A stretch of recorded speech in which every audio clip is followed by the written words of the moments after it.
आज की कहानी है क्या हुआ था नंदा के साथ। मैं इस चेहरे के बारे में कुछ ऐसा जो इस चेहरे से बहुत जुड़ा हुआ था, कुछ इसके अतीत से, कुछ इसके बीते हुए कल से। कौन है आखिर वह? कार्यालय में भी मैं फुर्सत से उसी चेहरे के बारे में सोचता रहा।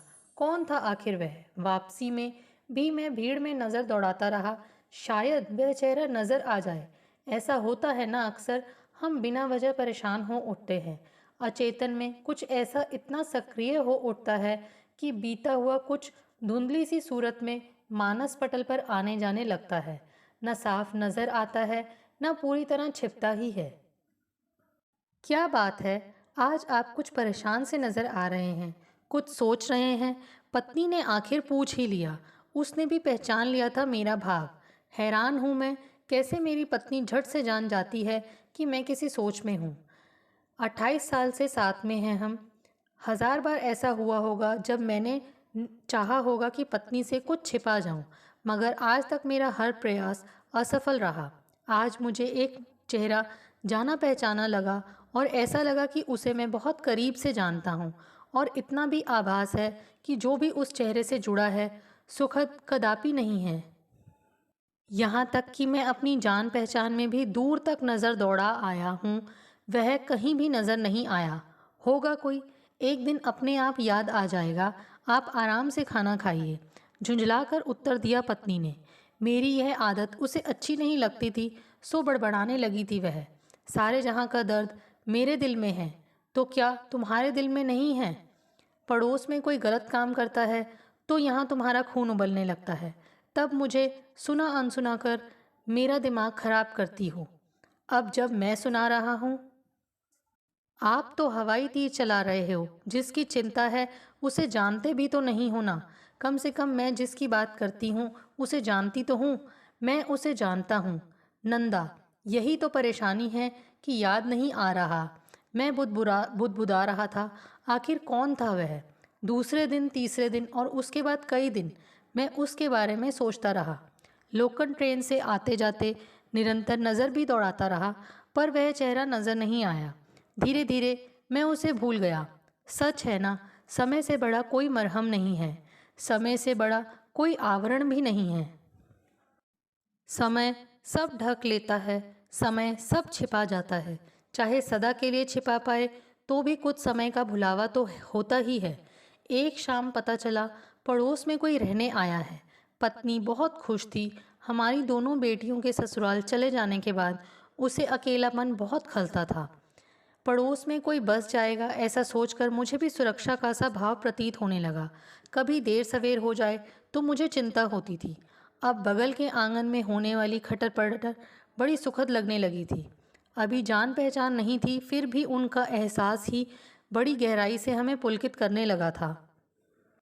चलो उनसे मिलने चला जाए या फिर उन्हें ही अपने घर पर बुला लें, मैंने पत्नी से कहा। लगता है वे किसी से भी मिलना नहीं चाहते।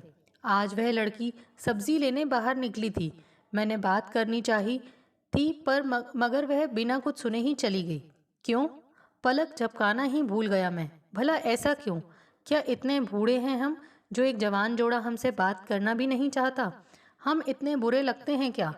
पता नहीं, कहकर मुस्कुरा पड़ी थी नंदा। नंदा सब्जी उठाकर रसोई में चली गई। अखबार पढ़ने में मन नहीं लगा मेरा, सो उठकर घर के बाहर निकल आया। गली में चक्कर लगाने लगा, पर आते जाते नज़र पड़ोसी के बंद दरवाजे पर ही थी। बहुत ही सुहानी हवा चल रही थी, मगर उसके घर के दरवाजे खिड़कियां सब बंद थे। मैं सोचने लगा, क्या वे ठंडी हवा लेना नहीं चाहते? क्या दम नहीं घुटता उनका बंद घर में? सुबह जब मैं कार्यालय जाने को निकला तो सहसा चौंक गया। पड़ोस के द्वार पर वहीं खड़ा था वही सूरत जिसे मैंने स्टेशन पर भीड़ में उस रोज़ देखा था। उसे देखते ही मैं पलक झपकाना भूल गया और दिमाग पर जोर डालने लगा। कौन है यह लड़का? कहाँ देखा है इसे? मुझसे उसकी नज़रें मिली और वह झट से मुंह फेर कर निकल गया। तब मुझे ऐसा लगा वह परिवार वास्तव में किसी से मिलना नहीं चाहता। यह लड़का कौन है? मैं कुछ जानता हूँ इसके बारे में। अरे, मुझे सहसा सब याद आ गया। यह तो भाई साहब का दामाद था। था क्या, अभी भी है? इतना ध्यान आते ही काटो तो खून नहीं रहा मुझ में। यह मेरी भतीजी का पति है, जिससे उसका रिश्ता निभ नहीं पाया था और वह शादी के 4-5 महीने बाद ही वापस लौट आई थी। भाई साहब तो यही बताते थे कि लड़के वाले दहेज के लालची थे। काफ़ी लंबी चौड़ी कहानी बन गई थी। बाद में पुलिस कार्रवाई और दामाद की जेल यात्रा, कितना दुखद था ना सब। मुझे तो यही पता था कि अभी भतीजी का तलाक नहीं हुआ है। भला बिना तलाक वह लड़का दूसरी शादी कैसे कर सकता है। मन में आया वापस घर आकर पत्नी को सब बता दूं। बेचैन हो उठा था मैं। यह समस्या तो मेरे ही घर की थी ना। हमारी ही बेटी का जीवन अधर में लटकाकर यह लालची पुरुष चैन से जी रहा था। वापस चला आया मैं। जब नंदा को बताया तो हक्की बक्की रह गई वह। सोचने लगी, तो क्या यह मानसी का पति है। जेठ जी तो घुल घुल कर आधे रह गए हैं बेटी के दुख में, और लड़का दूसरा घर बसाकर चैन से जी रहा है। एक बार तो जी चाहा झट से साथ वाले घर पर जाएं, और मगर फिर सोचा, आखिर उस लड़की का क्या दोष है। कौन जाने उसे कुछ पता भी है या नहीं। पता नहीं यहाँ इस लड़के ने क्या रंग घोल रखा है। हम भी बेटियों वाले हैं, कैसे किसी की बेटी का घर ताश के पत्ते सा गिरा दें। पहले भाई साहब से ही क्यों ना बात कर लें। उसी शाम भाई साहब से फ़ोन पर बात हुई और पता चला मानसी का तलाक हो गया है। चलो, एक बात तो साफ हो गई। चैन की सांस ली मैंने, परंतु वह प्रश्न तो वहीं रहा ना। अगर यह लड़का लालची था तो इस लड़की के साथ तो ऐसा नहीं लगता कि बहुत अमीरी में रह रहा हो। उनका सामान तो हमारे सामान सामने ही छोटे से ट्रक से उतरा था। नई नई गृहस्थी जमाने को बस ठीक ठाक सामान ही था। क्या पता इस लड़की के पिता से नकद दहेज ले लिया हो। पत्नी ने बताया कि लड़की भी बड़ी मासूम, सीधी सादी, प्यारी सी है। तब वह क्या था जब मानसी के साथ दुखद घटा था। सीधा सादा सा सामान्य परिवार ही तो है इस लड़के का। हम जैसा सामान्य वर्ग। तो फिर उस कार की मांग का क्या हुआ। भाई साहब तो बता रहे थे कि लड़का कार की मांग कर रहा है। मानसी के बाद अब यहाँ मुझे तो कोई कार दिखाई नहीं दी। उथल पुथल मच गई थी मेरे अंतर्मन में। हजारों सवाल नागफनी से मुझे डसने लगे थे। क्यों मानसी का घर उजड़ गया और यह लड़का यहाँ अपना घर बसाकर जी रहा है। एक जलन का सा भाव पनप रहा था मन में। हमारी बच्ची को सताकर वह सुखी क्यों है। ऐसे ही 2-3 दिन बीत गए। हम समझ नहीं पा रहे थे कि सच्चाई कैसे जाने। दरवाजे की घंटी बजी और हम पति पत्नी हक्के बक्के रह गए। सामने वही लड़की खड़ी थी, हमारी नन्ही पड़ोसन, जो अब मानसी के तलाकशुदा पति की पत्नी है। कुछ पल को तो हम समझ ही नहीं पाए कि हम क्या कहें और क्या नहीं। स्वर निकला ही नहीं। वह भी चुपचाप हमारे सामने इस तरह खड़ी थी जैसे कोई अपराध करके आई हो और अब दया चाहती हो। आओ, आओ बेटी, आओ ना, मैं बोला। पता नहीं क्यों स्नेह सा उमड़ आया उसके प्रति। कई बार होता है ना, कोई इंसान बड़ा प्यारा लगता है, निर्दोष लगता है। आओ बच्ची, आ जाओ ना, कहते हुए मैंने पत्नी को इशारा किया कि वह उसे हाथ पकड़कर अंदर बुला ले। इससे पहले कि मेरी पत्नी उसे पुकारती, वह स्वयं ही अंदर चली आई। आपसे मुझे बात करनी है, वह डरी डरी सी बोली। बहुत कुछ था उसके इतने से वाक्य में। बिना कहे ही वह बहुत कुछ कह गई थी। समझ गया था मैं कि वह अवश्य अपने पति के ही विषय में कुछ साफ करना चाहती होगी। पत्नी चुपचाप उसे देखती रही। हमारे पास भला क्या शब्द होते बात शुरू करने के लिए। आप लोगों की वजह से चंदन बहुत परेशान है। बहुत मेहनत से मैंने उन्हें ठीक किया था, मगर जब से उन्होंने आपको देखा है वह फिर से वही हो गए हैं, पहले जैसे बीमार और परेशान। लेकिन हमने उससे क्या कहा है, बात भी नहीं हुई हमारी तो वह मुझे पहचान गया होगा। बेटी, अब जब तुमने बात शुरू कर ही दी है तो जाहिर है सब जानती होगी। हमारी बच्ची का क्या दोष था, ज़रा समझाओ हमें। चंदन ने उसे दरबदर कर दिया। आखिर क्यों? दरबदर सिर्फ मानसी ही तो नहीं हुई ना, चंदन भी तो 4 साल से दरबदर हो रहे हैं। यह तो संयोग था ना जिसने मानसी और चंदन दोनों को दरबदर। क्या कार का लालच संयोग ने किया था? हर रोज नई मांग क्या संयोग करता था? यह तो कहानी है जो मानसी के माता पिता ने सबको सुनाई थी। चंदन के घर पर तो सब कुछ था, उन्हें कार का क्या करना था। आज भी वह सब छोड़ छाड़कर अपने घर से इतनी दूर यहाँ राजस्थान में चले आए हैं, सिर्फ इसलिए कि उन्हें मात्र चैन चाहिए। यहाँ भी आप मिल गए। आप मानसी के चाचा हैं ना। जब से आपको देखा है उनका खाना पीना छूट गया है। सब याद कर करके वह फिर से पहले जैसे हो गए हैं। कहती हुई रोने लगी वह लड़की। एक टूटे हुए इंसान पर मैंने बहुत मेहनत की थी कि वह जीवन की ओर लौट आए। मेरा जीवन अब चंदन के साथ जुड़ा है। वह आपसे मिलकर सारी सच्चाई बताना चाहते हैं। आखिर कोई तो समझे उन्हें, कोई तो कहे कि वह निर्दोष हैं। कार की मांग, भला वह क्या करते जो अपने जीवन से ही निराश हो चुके थे। आजकल दहेज मांगने का आरोप लगा देना तो फैशन बन गया है। पति पत्नी में ज़रा अलगाव हो जाए, समाज के रखवाले झट से दहेज विरोधी नारे लगाने लगते हैं। ऐसा कुछ नहीं था जिसका इतना प्रचार किया गया था। तुम्हारा मतलब मानसी झूठ बोलती है। उसने चंदन के साथ जानबूझकर निभाना नहीं चाहा। इतने महीने वह तो इसी आस पर साथ रही थी ना कि शायद एक दिन चंदन सुधर जाएगा। नंदा ने चीख कर कहा। तब उस बच्ची का रोना जरा सा थम गया। वह बिगड़े ही कब थे जो सुधर जाते। मैं आपसे कह रही हूँ ना, सच्चाई वह नहीं है जो आप समझते हैं। दहेज का लालच वहाँ था ही नहीं। वहाँ तो कुछ और ही समस्या थी। क्या समस्या थी, तुम ही बताओ। आप चंदन से मिल लीजिए, अपनी समस्या वह स्वयं ही समझाएंगे आपको। मैं क्यों जाऊं उसके पास? तो क्या मैं उन्हें भेज दूं आपके पास? देखिए, आज की तारीख में आप अगर उनकी बात सुन लेंगे तो उससे मानसी का तो कुछ नहीं बदलेगा, लेकिन मेरा जीवन अवश्य बच जाएगा। मैं आपकी बेटी जैसी हूँ। आप एक बार उनके मुंह से सच जान लें तो उनका भी मन हल्का हो जाएगा। वह सच तुम ही क्यों नहीं बता देती? मैं आपसे कैसे कह दूं वह सब? मेरी और आपकी गरिमा ऐसी अनुमति नहीं देती। धीरे से होंठ खोले उसने। आंखें झुका ली थी। नंदा कभी मुझे देखती और कभी उसे। मेरे सोच का प्रवाह एकाएक रुक गया था। आखिर ऐसा क्या है जिससे गरिमा का हनन होने वाला है? मेरी बेटी की उम्र की बच्ची है यह। इसका चेहरा परेशानी से ओत-प्रोत है। आज की तारीख में जब मानसी का तलाक हो चुका है, उसका कुछ भी बनने बिगड़ने वाला नहीं है।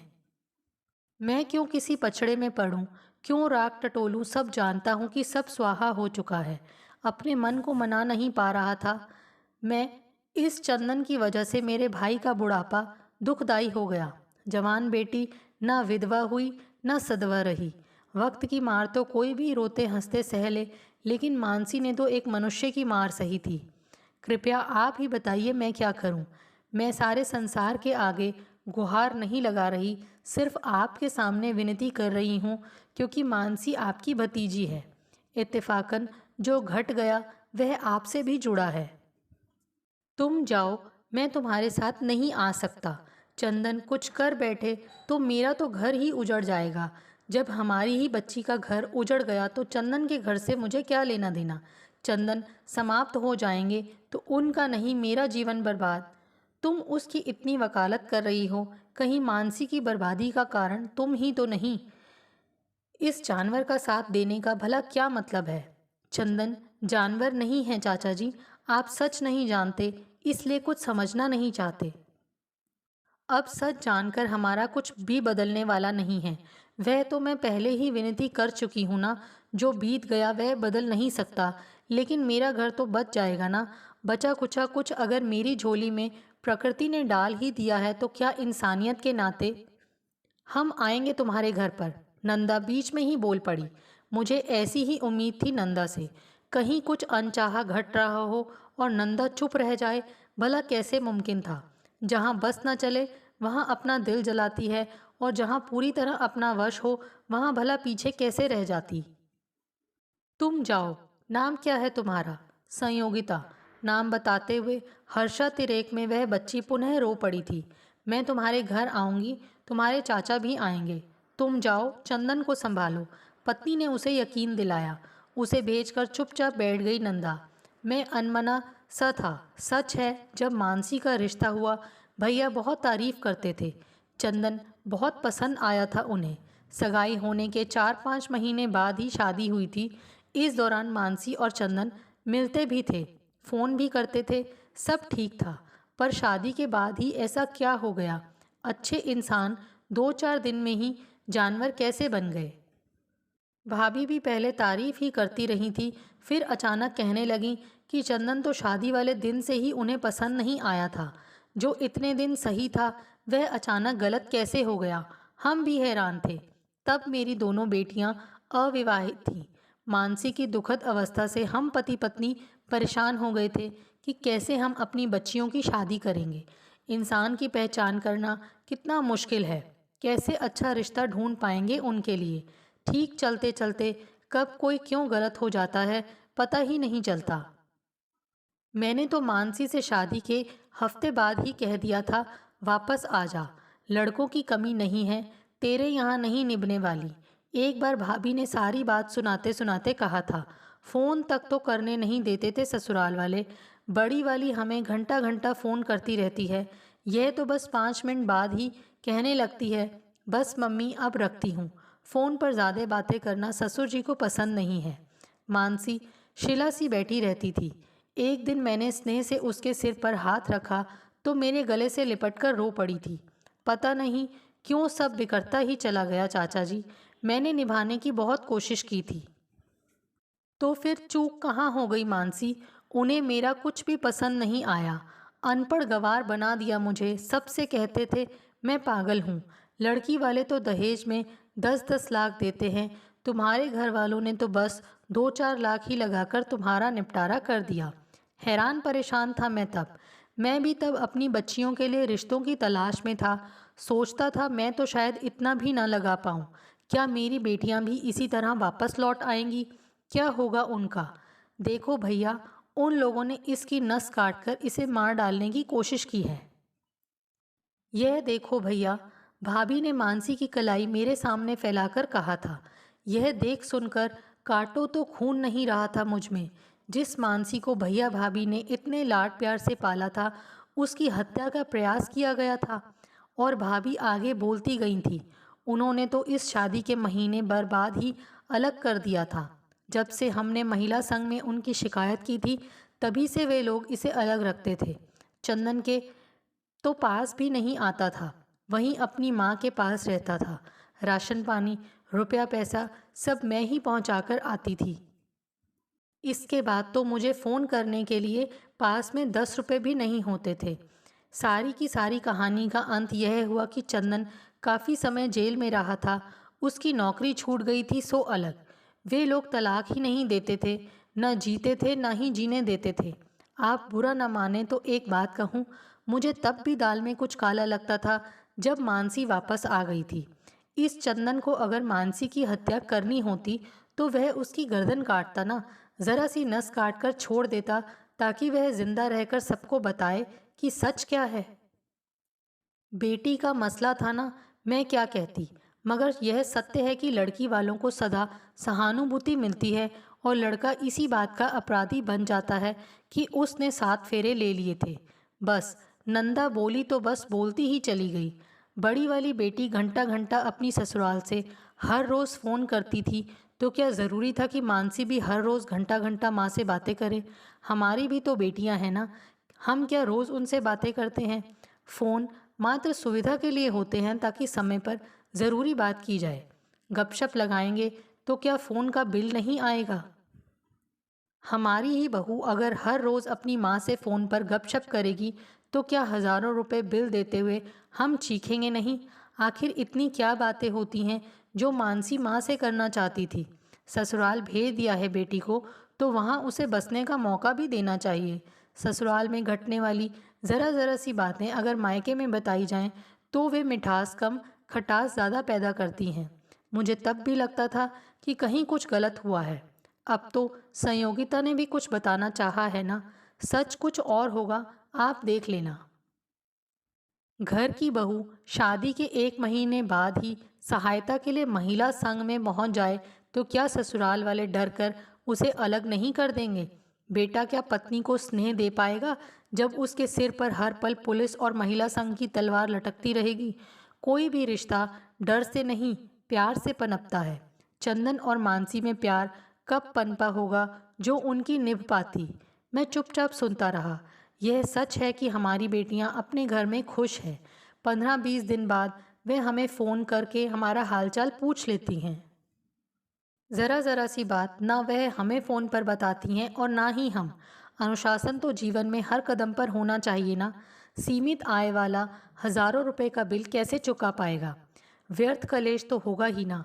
जल्दी ही हम दोनों चंदन से मिलने जा पहुँचे।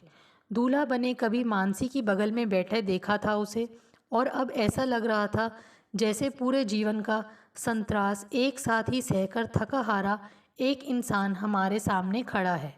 चंदन ने हमारे पैर छूकर प्रणाम किया। मैं सोचने लगा, क्या अब भी हमारा कोई ऐसा अधिकार बचा है? जीते रहो स्वतः निकल गया मेरे होठों से। कुछ पल हम आमने सामने बैठे रहे। बात कैसे शुरू की जाए? मैंने चंदन को पास बुला लिया। यहाँ आकर बैठो मेरे पास चंदन। आओ बेटा। एक पुरुष बच्चों की तरह कैसे रो पड़ता है, मैंने पहली बार देखा था।